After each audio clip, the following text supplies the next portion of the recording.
Put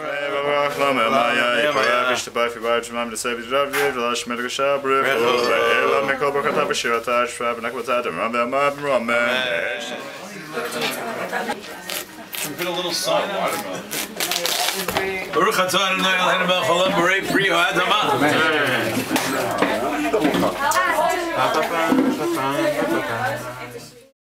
David, I love you. Please put it in there.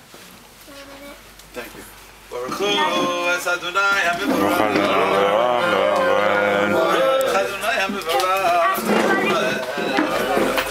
We would like this evening to study Parshat Chukkat.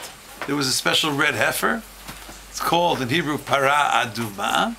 And immediately afterwards it speaks about the death of one of the great Jewish leaders, of Miriam.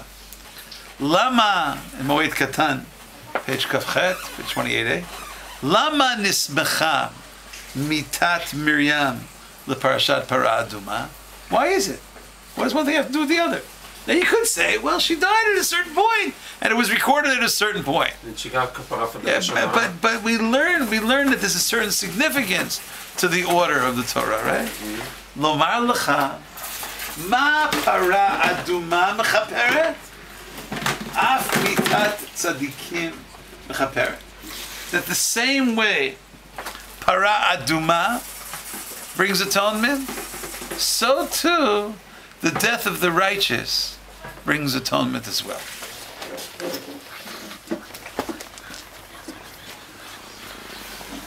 I once heard this idea, and I really enjoyed listening to it. It could be that if you study Para Aduma and you study the righteous, that maybe the righteous man or the righteous woman is supposed to internalize the messages of the red heifer in order to learn how to really be righteous. You know, there's a certain paradox in the story of the Para Aduma. Okay. You'll see that the Para Aduma was used to purify all of those people who were impure, with the highest level of impurity of the contact with someone who died, the highest level of tumah, the highest level of defilement. But yet so many of the people who prepared the very Para Aduma, they became impure in the process of purification. There's a passage in the book of Ecclesiastes, in the 7th chapter of Kohelet, where Kohelet says, where King Solomon says, Amarti achkama. I thought I would understand. I understood so much. But I see that there are certain aspects of Torah. V'hi rechoka mimeni. But it's so far away from my understanding. Say the rabbis, which aspect of Torah is so far away from the understanding of King Solomon of Kohelet? Para Aduma.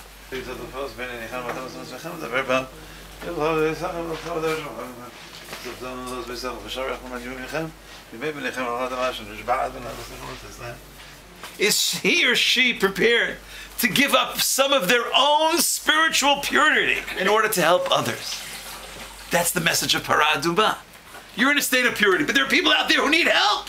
There are people out there who need guidance. There are people out there who need purification. Are you ready to be exposed to tumah, defilement, in order to purify others? Today was the yahrzeit of the great Lubavitcher Rebbe of blessed memory. Rav Schneerson Zatzal taught many, many times in many different ways. Part of a spiritual leadership is going and giving up some of your own selfish pursuits in order to help others. Maybe the Para Aduma is teaching us that the only way to really help them sometimes is to be involved with some form of tum'ah defilement in the pursuit of tikkun olam. We do not tell people to sin in order to save other people. Nevertheless, Rabbi Yehuda HaNasi teaches this in the tractate Eruvin, on the 32nd page, Leiv, Eruvin Lamed Bet Amid Bet. The position of Rabbi Yehuda HaNasi is that sometimes an outstanding personality is sometimes involved in some small form of difficult behavior in order that through this behavior someone else will reach great levels of accomplishment.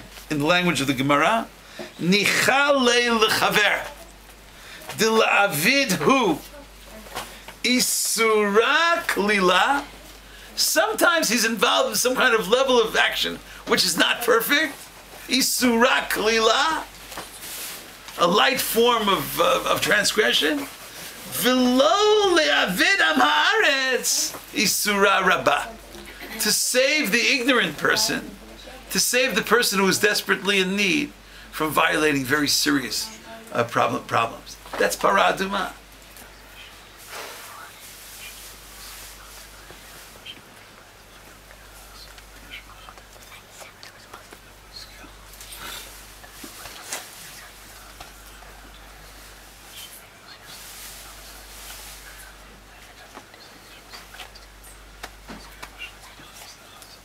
In the Midrashic literature, and much later, also in the Hasidic literature, the great leaders of our nation are described as people who are willing to enter the realm of defilement, and sometimes even the realm of sin, in order to purify and redeem the Jewish people.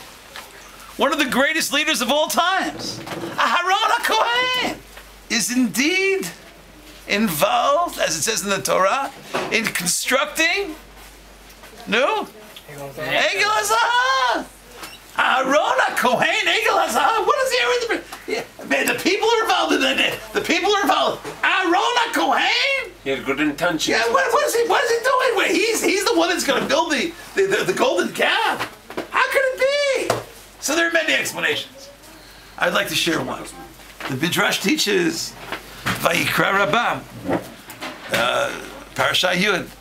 In the Midrash it says that Aharon understood that it was better for him to build the golden calf. It was better for him. It's better that the sin should be his sin and not the sin of the Jewish people. Do you understand the depth of that? Vayar Aharon. I'm quoting the Midrash. Vayar Aharon saw. Aharon, it doesn't mean just saw, it means he understood. Mara, quote, I'm reading the Midrash. Amara Aharon. Aaron argued, Im bonim heim oto. If they are involved in erecting the golden calf, hasirchon nitle bahem, then the sin, the defilement, the impurity, the transgression is theirs. Mutav sheyitaleh hasirchon bi. It's better that I should be the one doing the sin, v'lo b'Yisrael, rather than the Jewish people. That's a paraduma message.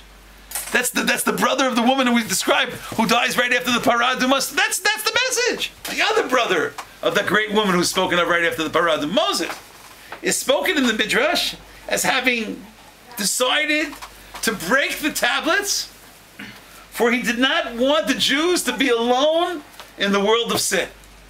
How do you have the nerve to break tablets? These words are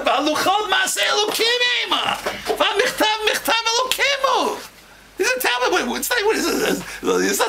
not yours. It's God's word. Take God's word and smash it and break it. I saw that you were involved in sin before the Lord your God. Says the Midrash. Ra'ah she'ein li Yisrael amidah. He saw that the Jewish people would not be able to survive if they are the only ones involved in sin. V'chiber nafsho imahem v'shiber et haluchot. He wanted to associate. He wanted to also be involved in sin. V'amar lakadosh baruch hu. And this is what he said to God. Heim chatu'u v'ani chatati. Okay, now, here God, I also sin. You know, I'm with them. I'm with them.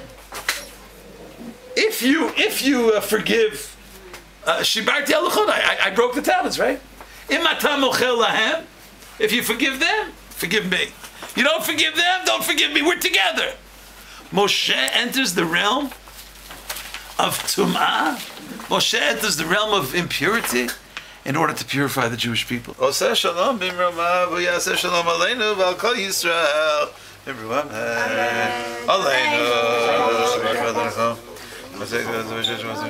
a Jewish leader who wants to see no evil, wants to hear no evil, nor contact any evil, nor associate with any evil. I'm sure there are such great people. But maybe the message of the Parah Adumah is somewhat otherwise. It is for this reason that we have to study the messages of the red heifer as we study insights into true Jewish leadership. May the world be filled with purity. May there be no need for any impurity. But in the temporary world that we're in, sometimes a person has to be willing to be involved in some form of self-sacrifice, happily and healthfully, hopefully, in order to bring purification to the entire Jewish people and to the entire world. Thank you so much for listening.